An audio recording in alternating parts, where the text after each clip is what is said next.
Trump का वो खिताब जो बैकफायर कर गया। जी हाँ, सदर ट्रंप ने यह खिताब असल में इसलिए किया था कि अमरीकी अवाम को थोड़ा दिलासा दिया जा सके।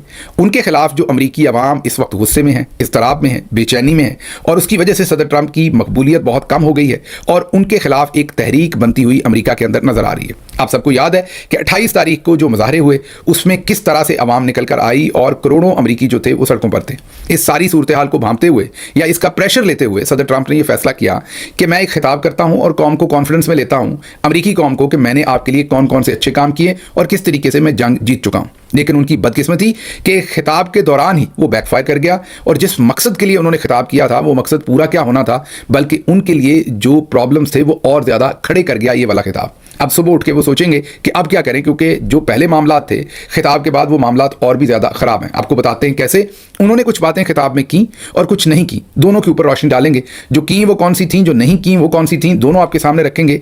और फिर जो उसके आफ्टर इफेक्ट्स हैं, आफ्टर शॉक्स हैं, जो पूरी दुनिया की, वो तेल की मार्केट हो, सोने की मार्केट हो, वो चांदी की मार्केट हो, वो स्टॉक एक्सचेंज हो, सब ने उसके झटके जो हैं वो महसूस किए हैं और आने वाले दिनों में मज़ीद और झटके भी लोग महसूस करेंगे।